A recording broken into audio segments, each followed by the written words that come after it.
All right, Senator McCarthy, thank you so much for joining us today. I know you've got a busy schedule, but we're glad you're here in Bakersfield. How long have you been here? Well, we got out of session a few days back. I got here just the beginning of July, yeah. Okay, great. As I understand it, you were able to catch some fireworks here, at least a little bit of celebrations inside. Oh, yeah, I always love 4th of July and the fireworks going on, but spent a little time watching my dogs to get a little scared of the fireworks, but want to make sure everybody had a safe and sane 4th of July. Right, yeah, and speaking of safe 4th of July, one thing we wanted to ask you about was the status of drought here in Kern County. For our farmers, for our firefighters, what do you see needs to be done here in Kern County to address, that our farmers are getting enough water, that our firefighters get? Well, this drought is devastating. We haven't seen something like this in decades. And really, what do you do during a drought is you had to prepare prior to this drought. Many times we've been trying to work very hard for more water storage. Democrats, unfortunately, have stopped many of our bills that would let us store more water, more dams, more underground storage to prepare for the time when the drought comes, because it will come again and we'll have wet years again. And during those wet years, we should not forget about these drought years and prepare for them ahead of time. A little bit to the firefighters here in Kern County. Have you heard from them? What are you hearing from departments about resources and their ability to manage? Well, you want to make sure with the brush, because it's so dry, and one thing we know well throughout here, the number of fires throughout California. We want to be better prepared. I've been trying to devise the governor. I think he's failed at a lot of different things, and we've watched some of the most fires we've had in quite some time.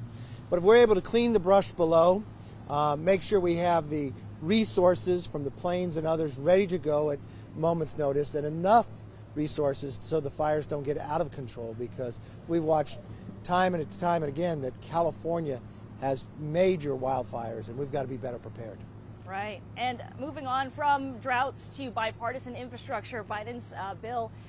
What are your thoughts, first of all, on what it means for Kern County? How is this going to help residents here?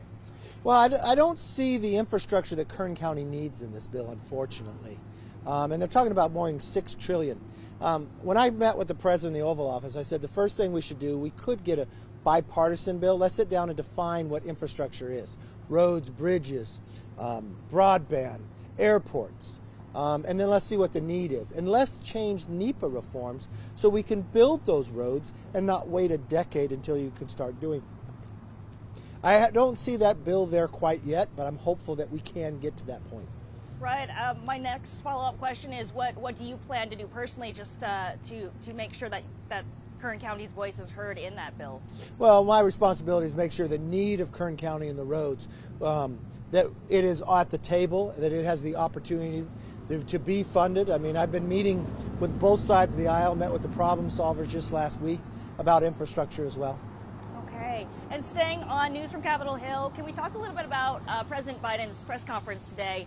I believe he mentioned something along the lines of going door to door to get people vaccinated. We were just curious about your thoughts on that. I'm not quite sure how successful that will be. I think we need to focus on a lot of different things. We have inflation now growing. We have gas prices, affordability. We have a border that he has now opened up that is not protected. And we just see the rising cost of the economy. And we're hurting people to get back to work by paying them more, competing with the small businesses. I think we should be focusing on that at the same time, providing the vaccines for the individuals to be able to get the vaccines as we move forward. But I think it's a time that we can open our country back up. Okay, and just along those lines, it's related but somewhat of a tangent. You talked a little bit about wages. How do you feel that California should handle when it comes to wages, people returning back to the workforce? Many people are choosing not to return. Some states have ended their UI benefits altogether to kind of initiate that. We have found those states that have ended it. It helped people get back to work. It helped small businesses that have been so damaged through COVID to get started again. I think California should follow suit. The sooner we're back to work, back to health, back to school, we'll be back to normal. Sure, and just another follow-up on that, would you be willing to look at wages, addressing wages of working class citizens, or is that something that you feel is between a worker and their company individually? Well, I think the number one thing to do, look what the Democrats have done in Congress. They've created inflation. Every economist will tell you the worst thing that you could do right now is pay people more to stay home, so you're make it more difficult for small businesses to open. You got 9 million jobs out there, but people can go to work, but they're not willing to do because government is competing against them. That creates inflation in the economy. He shuts down a pipeline that can make America energy independent, but allows Russia to move forward. He allows Russia to hack our companies. So now you have inflation. Affordability is difficult. From your milk to your fruit to your bread, it costs more. That's what you found on this 4th of July. And a lot of that is being driven by the actions of government, and it's unfortunate. I think we could do better and much better and more soundly without spending these trillions of dollars. Help the small businesses get open, help people get their jobs without government competing against us, and get schools back open again. Okay, and you did mention as well the border opening back up and your disagreement with that move. Can you tell us a little bit about why you feel that way, how it would impact residents here in California negatively? Well, you're just talking about people having their jobs taken. We're seeing COVID rise in certain areas, but it's coming mainly across the border. Anytime you enter the country illegally is not right. We've watched illegal crossings at the highest points in more than 2 decades. You're watching the humanitarian effort of these young children being left alone. But how it affects us personally as well is drugs. Fentanyl has increased by 300% because of the border. The cartels are stronger. It makes us less safe, but it also is affecting the number of deaths from drug overdoses right here is because he opened the border up. Okay, great. And I just want to check and make sure we're doing okay on timing. Yeah, okay. Are we doing okay for timing?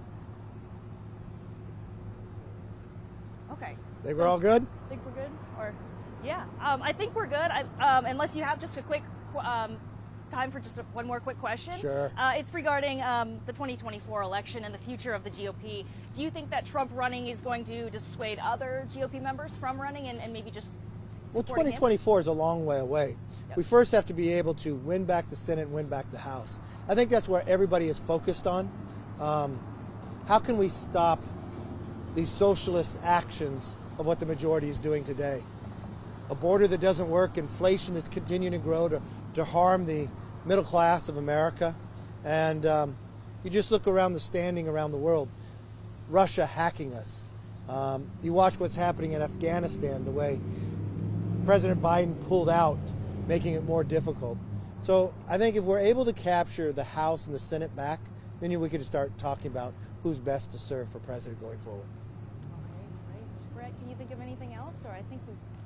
Just my only question would be, I know we're moving on to other things, but just the current state of COVID, your take on the Delta variant plus the vaccine numbers, the goal wasn't met for 70% on the 4th of July. So what's your take on the current situation with COVID? Well, I think anybody who wants a vaccine should be able to get one. And I think what President Trump was able to do with Operation Warp Speed is historical, to be able to have not 1, 2, 3 vaccines out there for all of America. We're also helping other people around the world. If we want to get back to work, back to health, and back to school, we need to be vaccinated. It's not just for yourself, it's for your loved ones. And I think it's best to be able to go out and make that happen. So that's my best response for people to understand, especially with these other variants. The vaccines, only the Americans' vaccine worked the best.